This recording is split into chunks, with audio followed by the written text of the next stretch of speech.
त्र्यंबकं यजामहे सुगन्धिं पुष्टिवर्धनं उर्वारुकमिव बन्धना मृत्युमोक्षीयमामृतात्। ॐ त्र्यंबकं यजामहे सुगन्धिं पुष्टिवर्धनम्। नमस्कार, श्री स्वामी समर्थ स्वामिनीज लाईफस्टाईलमध्ये तुम्हा सर्वांचं खूप खूप मनापासून स्वागत आहे। इकडे सकाळी सकाळी भरपूर असं पाणी येतं आमच्याकडे नळाला, आणि नळाला पाणी आलेलं आहे। तर म्हटलं आज महाशिवरात्री आहे, तर तुम्हा सर्वांना महाशिवरात्रीच्या खूप साऱ्या शुभेच्छा। तर नळाला पाणी आलेलं आहे, म्हटलं महाशिवरात्री आहे तर सगळ्या पायऱ्या सगळ्या पोर्च वगैरे धुवून घेऊया। आणि रस्त्यावरती पण पाणी मारलं म्हणजे माती वगैरे जरा चुपून बसते, तुळशी वृंदावन वगैरे धुवून घेत असते मी अधूनमधून, आठवड्यात नाही करते दिवशी असं। आणि रोज तर सडा मारते त्यावेळेस एक दोन मग त्याच्यावरती टाकतच असते तुळशीवरती। आता तुळशीचं सांगितलं होतं ना मी, बऱ्याचशा ताईंनी मला कमेंट पण केले त्याच्याविषयी, ते पण तुम्हाला पुढे मी सांगतेच। तर हे बघू शकताय मोहरीचं झाड इतकं छान आले। ते छोटं होतं तेव्हा मला माहिती नव्हतं मोहरीचं झाड, आणि मला माहीत होतं की मोहरीच्या झाडाला अशी पिवळी फुलं येत असतात, पण ते मोहरीचं आहे हे खाली छोटं असताना माहीत नव्हतं। आता बऱ्यापैकी ते माझ्या डोक्याच्या वरती गेलेलं आहे आणि खूप सुंदर आता त्याला फुलं लागलेत आणि बऱ्यापैकी त्याला शेंगा पण लागल्यात। तर इकडे पोर्चवर ती सगळं पाणी वगैरे मारून घेतलं, भरपूर रस्त्यावरती पण पाणी मारलं। आता झाडांना पाणी देऊन घेते, झाडांना पण पाणी देऊन घेतलं म्हणजे भरपूर असं पाणी मिळतं आणि एक दिवस आपलं विश्रांती घेतं, मग बागेला विश्रांती असते पाण्यासाठी। आणि आता काय ते तुळशीवरनं पण काल मी सांगितलं होतं ना की तुळस माझी जी आहे ती खराब झाली आहे लवकर, असं किती जरी पाणी घालते काही करते पण ती तुळस काही व्यवस्थित येत नाही, त्यासाठी मला भरपूर असे उपाय पण सांगितले। आणि आता तुळस दुसरी लावा पण काय काय ताईंनी सांगितलं, तर खरंच खूप खूप धन्यवाद। काही काही गोष्टी मला माहीत नसतात ना, तर तुळस खराब झाली नाही असं म्हणायचं नाही, त्या ताईंनी सांगितलं होतं का की तुळस वैकुंठाला गेली असं म्हणायचं। तर काय काय गोष्टी आपल्याला माहिती नसतात बघा, अशा आपल्याला कोणीतरी सांगितलं की किती भारी वाटतं। तर म्हटलं चला आता इथून पुढे कधी नाही म्हणणार। आपल्या बागेमध्ये भरपूर अशी तुळशीची रोपं आहेत, कारण मंजुळा आहेत ना, मी काय करते तुळशीला भरपूर मंजुळा येतात, मग मी त्या बागेमध्ये टाकत असते, कारण आपल्या घराच्या अवतीभोवती जेवढ्या तुळशी असायला पाहिजे भरपूर अशा तुळशी असलेलं चांगलं असतं। त्यामुळे मग आपल्या बागेमध्ये भरपूर अशी तुळशीची रोपं आहेत, तर त्यातलंच एखादं रोप लावावं म्हटलं। आणि मला तुमच्याशी आणखीन एक गोष्ट विचारायची। इकडे झाडांना पाणी देत होते आणि आमचे बेल देणारे बाबा आहेत ना ते आले होते। हे काका आहेत ना, आम्हाला श्रावण महिन्यामध्ये अख्खे महिनाभर बेल देतात आणि महाशिवरात्रीला सुद्धा बेल देतात। ते आवाज देत होते पण त्यांना माहीतच नव्हतं मी घरात नाही, मी इकडं बागेमध्ये पाणी देत होते झाडांना। मग ते काय म्हणतात ते ऐका तुम्ही, वॉइस ओव्हर करत नाही मी आता।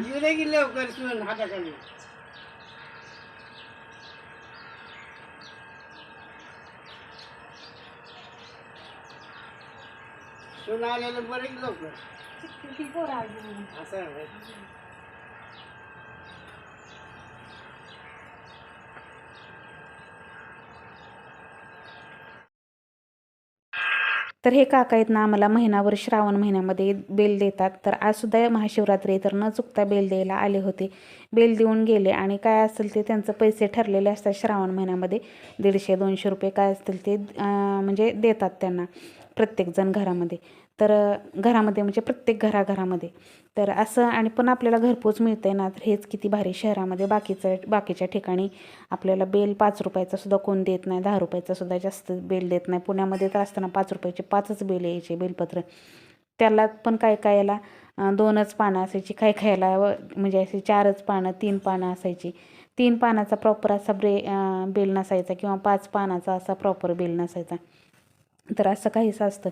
असं इकडे सकाळी सकाळी चहाला ठेवून घेते, आणि आज तुम्हाला असं धुंदूक दिसत असेल आपल्या किचनमध्ये, तर सूर्याची किरणं इकडं आलेली आहेत सगळे आपल्या किचनमध्ये।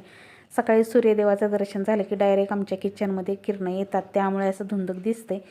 कॅमेऱ्यावरती ती सूर्यप्रकाशाची किरणं पडतात त्यामुळे असं दिसते।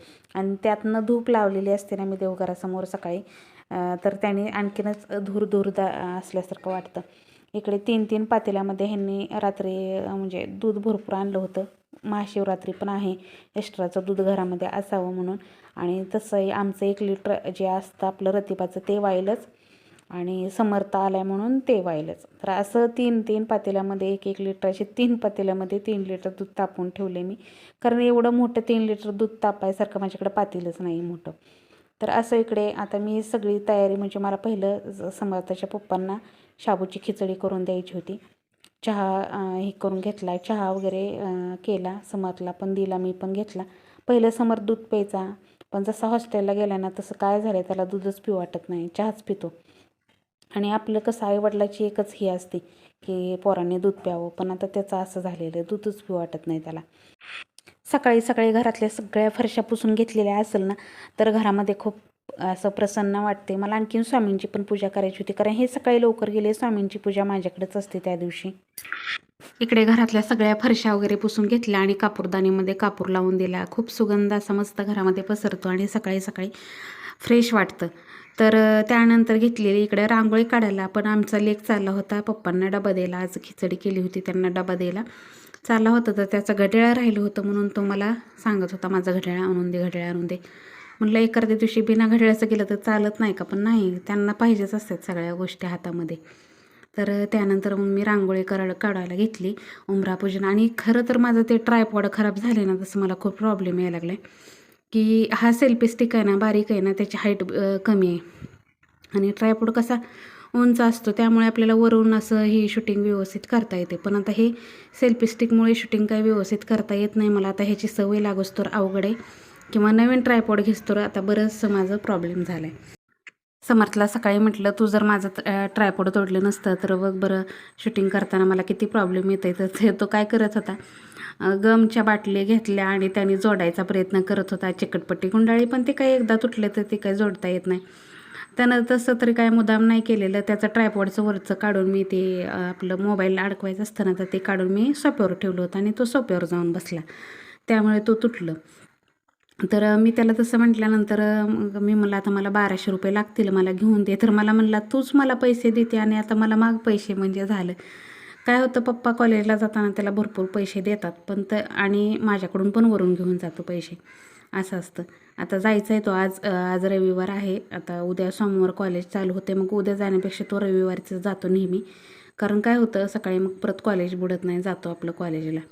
इकडे उंबरापूजन करून घेतलं. धूप आज मस्त खूप दिवसांनी आज गुगळची धुरी चालू केली होती, आणि नाहीतर आता धूपच लावते मी. तर एवढ्यात आता खूप दिवस झाले नव्हती केली, जसं जवळपास 8 दिवस झाले होते गुगळ नव्हतं टाकलं. तर आता टाकून घेतलं आणि छान अशी उंबरापूजन करून घेतलं. आणि मग आता काढायला घेतले बघा छान रांगोळी. तर रांगोळी खरं तर मला काढायची होती मोठी, पण म्हटलं नको, आता खूप उशीर झाला आहे, छोटीशीच काढूया. बऱ्याचशा वेळा असं होतं, आपण नियोजन केलेलं असतं एक आणि होतं एक. तर खूप वेगळी रांगोळी काढायचं असं ठरवलं होतं, पण ही सगळी घरातली कामं करता करता बराचसा उशीर झाला होता मला. अजून पूजा करायची राहिली होती, कारण ह्यांचा डब्बा वगैरे खिचडी वगैरे बनवून देणं, शेंगदाण्याचे लाडू बनवून देण्यात बराचसा उशीर झाला. बराचसा म्हणजे तरी 7-7:30 झाले असतील. तर म्हटलं चला आता उशीर झाला तर आपलं पटकन रांगोळी वगैरे काढून घेऊया, कारण देवपूजेला मग 8च वाजतील, 8-8:30 वाजतात मग. आणि करेपर्यंत मला भरपूर उशीर होतो, कारण देवपूजेला वेळ जातो जास्त. तर अगदी महादेवाची पिंड छोटीशीच काढली, पण खूप सुंदर दिसत होती काढल्यानंतर रांगोळी, बरं का. तर आज मला मंदिरामध्ये पण जायचं आहे, मल्लिकार्जुन मंदिर आहे इथं. तर समर्थला म्हटलं पप्पाचा डबा देऊन येतोपर्यंत आपण मग त्यानंतर मंदिरामध्ये जाऊया. तर कशाचं काय, त्यानं डबा द्यायलाच गेला आणि तिथंच जास्त वेळ बसला, कारण त्याला परत आज कॉलेजला पण जायचं होतं, कॉलेजवरती पण जायचं होतं त्याला. तर डबा द्यायला गेला आणि बराच वेळ तिकडंच बसला, मग लवकर काय आलाच नाही, त्यामुळे मग मंदिरात काही जाणं झालं नाही त्याला घेऊन. नाहीतर त्याच्याबरोबरच जावं म्हटलं होतं, कारण हे संध्याकाळी येतात, मग 7च्या नंतर किंवा 6:30च्या नंतरच जावं लागणार मंदिरामध्ये, कारण ह्यांना यायलाच उशीर होतो, 6 वाजून जातात, 6-6 तास वाजतात आणि मग अंधारामध्ये जावं लागेल. तर इकडे बघू शकताय महादेवाची पिंड काढून घेतली मस्त अशी, आणि वरती असं ह्याचं हिरव्या कलरचं पान पण काढून घेतलं बेलाचं, आणि अगदी साधी सिंपल सोपी रांगोळी काढून घेतली. तर ही रांगोळी काढलेली तुम्हाला आवडली का नाही नक्कीच कमेंटमध्ये सांगा, आणि आपले व्हिडिओ जर आवडत असेल तर नक्कीच मनापासून लाईक, शेअर, सबस्क्राईब करा. आणि खरंच बरं का, तुमच्या कमेंट आहेत ना मला खूप मोटिवेशन देतात. आता बऱ्याचशा ताईंनी मला त्या तुळशीचं माहीत नव्हतं, कमेंटमध्ये मी विचारलं तर किती छान वाटलं बघा. रांगोळी काढून घेतली, त्यावरती छान अशी स्वस्तिकची फुलं वाहून घेतली, किती छान दिसतं बघा ह्या रांगोळीमध्ये स्वस्तिकची फुलं. तो कलर निळा वापरला होता ना, त्यामुळे छान दिसत होतं. तर मागच्या 2-3 दिवसाखाली आणखीन एका ताईची कमेंट आली होती आणि आता प्रत्येक ताईने ना आपलं कमेंट टाकलं की तिथं नाव टाकत जावा, कारण बऱ्याचशा वेळा आय डी वेगळी असते नावाने आणि मग नाव माहीत नसलं की मग मी म्हणत असते नेहमी की एका ताईची कमेंट आली होती, एका ताईची कमेंट आली होती असं होतं. तर तुमचं नाव जर टाकलं ना तर लगेच मला समजेल, मग त्या नावाने मग मी तुम्हाला असं बोलता येईल. तर त्या ताईंची कमेंट आली होती की आता तुमचं एवढे छान घर आहे, अंगण भरपूर आहे, बाग भरपूर छान सुंदर फुलवलेली आहे तुम्ही, आता हे सगळं सोडून तुम्ही तिकडं म्हणजे जे बांधकाम चालू आहे ते तिकडं राहायला जाणार का? तर आता तुमच्यासारखाच मला सुद्धा खूप मोठा प्रश्न पडलेला आहे ताईंनो, कारण मी एवढी सुंदर बाग फुलवलेली आहे. आपण तिथं पण बाग फुलवू शकतो, त्याचा प्रश्न नाही. पण कुठलीही गोष्ट कष्टातनं वरती केलेली असते ना तर त्या गोष्टीची फार ही वाटते बरं का. तुमच्यासारखाच मला सुद्धा प्रश्न पडलेला आहे. माझी बाग इतकी सुंदर केलेली मी, आणि आणखीन पण ही झाडं आता ह्या पावसाळ्यामध्ये तर आणखीनच सुंदर येतील आणि आणखीन भरपूर झाडं जी लावणार आहेत ना तर तीसुद्धा म्हणजे मस्त होईल. आणि मग हे सगळं सोडून मला सुद्धा जाऊ वाटायचं नाही असं. तसं तर आपलं बांधकाम व्हायला, सगळं फर्निचर व्हायला असं 2-2.5 वर्ष तर जातील. आता आणखीन बांधकाम आपलं ह्याच्यातच आहे, खाली जमीन लेवललाच आहे. त्यानंतर मग असं 2-2.5 वर्ष जातील. एवढं काही लगेच होणार नाही सगळं काम, आणि प्रॉपर सगळं काम झाल्यानंतरच जाणार आहे मी तिकडं राहायला, एवढं लवकर काय जाणार नाही.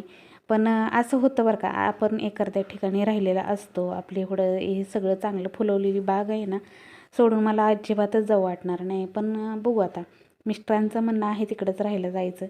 तर मला आता कसं आहे, घरातल्या बाकीच्या सगळ्यांचं म्हणणं असलं, माझ्या एकटीचं नसलं तरी जावं तर लागणार आहे, आणि घर बांधले मग त्यामुळे तर जावं लागेलच तिकडे राहायला. पण 2-2.5 ते 3 वर्ष लागतील आम्हाला साधारण. 1 वर्षात नाही होणार, 1 वर्षात बांधकाम पूर्ण होऊन जाईल, कारण ते 2 मजली आहे. त्यानंतर 2 मजली बांधकाम, त्यानंतर प्लास्टर, फरशा आल्या, ग्रेनाईट आलं, सगळं आपण आवडीप्रमाणे सगळं करून घ्यायचं म्हटल्यानंतर तर बराचसा टाईम जाणार. म्हणजे आपल्या 2 ते 2.5 वर्ष आपल्याला भरपूर जाणार आहेत त्याच्यात. त्यामुळे बघू. तर इकडे बघू शकता सुंदर सुंदर आज हळदी कुंकू कलरची इतकी छान फुलं, आणि आज रोजच्यापेक्षा भरपूर बागेमध्ये फुलं निघली. महाशिवरात्री आहे आणि त्यामुळे भरपूर अशी पांढरी फुलं निघली आपल्या बागेमध्ये. आणि इकडे बघू शकता ही हळदी कुंकू कलरची आहेत ना, मला फार आवडतात ही फुलं. अगदी छोटीशी आहेत पण किती छान दिसतात बघा, आणि ह्या फुलांना बघितलं की किती भारी वाटतं. तर बघू शकता एवढी ताटभर आणखीन भरपूर फुलं झाडाला आहेत, पण मी एवढीशीच काढली, कारण जेवढी आपल्याकडे देव आहेत तेवढीच फुलं काढायची असं एक माझं हे असतं. आणि फुलं वेस्ट घालवायला मला आवडत नाहीत. मग इकडे छान असा चौरंग मांडून घेतला, देवांची देवपूजासुद्धा करून घेतली, फुलं व्हायची राहिल्यात. चला म्हटलं महादेवाच्या पिंडीला अभिषेक घालूया. सर्वप्रथम पाण्याने अभिषेक घालून घेतला. त्यानंतर कच्चं दूध काढून ठेवलेलं होतं. आज भरपूर असं दूध 3 लिटर दूध घरामध्ये आणलं होतं जवळपास त्यांनी आज, म्हणजे रात्रीच आणून ठेवलं होतं. का तर समर्थ असल्या की दूध लागतं. पहिलं प्यायचा तो दूध, पण आता पेत नाही. त्याला काय झालं, दुधाचं हेच झालं वाटतं त्याला. आता दूध जसं हॉस्टेलला गेलं ना तसं ते दूध म्हणजे विसरल्यासारखं झालं प्यायचं. नंतर पहिलं त्याला दूध खूप आवडायचं प्यायला, त्यामुळे त्यांना आला ना भरपूर असं दूध घरामध्ये असायचं. पण आता तो चहाच मागतो प्यायला. पण त्यामुळे तो आला होता तर त्याने असं 2-2.5 लिटर दूध, म्हणजे आमचं नेहमीचं 1 लिटर दूध आणि असं एक्स्ट्रा 2 लिटर दूध, असं 3 लिटर दूध आणलं होतं. तर असं, आणि महाशिवरात्री पण आहे म्हटलं, तर कच्चं दूध मी काढून ठेवलं होतं तापवायच्या अगोदर. तर त्यानंतर इकडे महादेवाची पिंडीला छान असा अभिषेक घालून घेतला. त्यानंतर गंध लावून घेतला, अष्टगंध लावून घेतला, भस्म लावून घेतला. आणि माझ्याकडे महादेवाची पिंड खूप छोटी आहे, म्हणजे म्हणतात की महादेवाची पिंड देवघरामध्ये खूप मोठी नसावी. आपला जो अंगठा असतो ना हाताचा, त्याची इतकीच असावी. तर खाली एक पान ठेवून घेतलं, त्या पानावरती आपली महादेवाची पिंड ठेवून घेतली आणि छान अशी बेलपत्र वाहून पूजा करून घेतली. तांदूळ वाहिले आणि मंदिरामध्ये जायचं होतं. मंदिरामध्ये पण गेल्यावर प्रॉपर अशी पूजा करता येईल मला. तर इकडे छोटीशी आपली रांगोळी काढून घेतली, आणि ह्या रांगोळ्या आहेत ना मी माझ्या मानानेच काढत असते. मला जसं सुचल ना तशा मी रांगोळ्या काढत असते. असं काही नाही की ही रांगोळी अशीच काढली पाहिजे असं डोक्यात नसतं. ऐन टायमाला जसं मला सुचते तशा पद्धतीने मी रांगोळी काढत असते. तर इकडे बघू शकता वरती एक मोठा टिपका दिला, मध्ये पण दिला, खाली आडव्या 2 रेषा काढल्या आणि त्याच्यावरती महादेवाच्या पिंडीचा आकार दिला. तर काढून पूर्ण झाल्यानंतर खूपच छान दिसतात अशा छोट्या मोठ्या रांगोळ्या. आणि इथं कसं देवघरासमोर आहे ना माझ्या जागा खूपच छोटी आहे, आणि आता ते नवीन घर जे, आणि देवघर आता बऱ्याचशा ताई म्हणजे मी मागं सांगितलं होतं की मी देवघर घेणार होते, पण देवघर घ्यायचं त्याच्यामुळेच कॅन्सल केले. तिकडच्या घरी फर्निचरमध्ये मोठं असं देवघर बनवून घेणार आहे मी, म्हणूनच मी इथं देवघर घ्यायचं कॅन्सल केले. त्यामुळेच म्हणजे कसं होतं, परत डबल डबल व्हायला नको. आता हेच देवघर आहे इतकं छान, त्यानंतर आणखीन घेतलं तर ते परत तिकडे गेले की फर्निचरचं बनवणार, त्यामुळे असं व्हायला नको म्हणून म्हटलं चला आता थांबले तर एवढे दिवस थांबूनच छान सुंदर असं तिकडच्या घरामध्ये गेलं की मस्त देवघर बनवून घेणार आहे. देव आपले भरपूर आहेत. आपली देवाची परडी, आपल्या कलश, पाण्याचा कलश जो तांब्या भरून ठेवलेला असतो आपला कुलदेवीचा, तो हे सगळं प्रॉपर आपल्या देवघरात बसलं पाहिजे. किंवा अशी एखादी आता आजच का होईना पण महाशिवरात्रीची पूजा आहे, ती सदा असं छान अशी मोठी पाटावरती मांडता यावी आतमध्ये देवघरामध्येच. तर असं गुरुवारची पूजा, तर हे सगळं आहे ना त्याच्यासाठीच मी थांबलेले आहे. मोठं मंदिर करून घ्यायचं आहे ना, तर त्याच्यासाठीच. तर इकडे महादेवाच्या पिंडीची छान पूजा वगैरे करून घेतली, त्यानंतर फुलं वाहून घेतली देवांना. आता गणपतीची आरती करून घ्यायची, त्यानंतर महादेवाची आरती करून घ्यायची. तर अशी पूजा, आरती, धूपदीप झाल्यानंतर घरामध्ये खूप प्रसन्न वाटत होतं. तर असा काहीसा होता आजचा सुंदर असा व्हिडिओ. तुम्हाला कसा वाटला कमेंट करून सांगा. आणि आजची महाशिवरात्रीची पूजा माझी अशी होती. चला तर व्हिडिओ आवडला तर व्हिडिओला लाईक करा, शेअर करा, चॅनलवर जर नवीन असेल तर चॅनलला सबस्क्राईब करा. भेटूया उद्याच्या व्हिडिओमध्ये. तोपर्यंत सर्वांना श्री स्वामी समर्थ.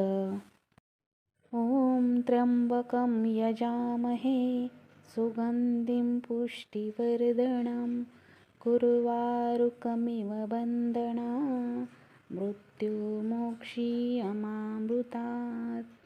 ॐ त्र्यंबकं यजामहे सुगन्धिं पुष्टिवर्धनं कुर्वारुकमिव बन्धना मृत्युमोक्षीयमामृतात्.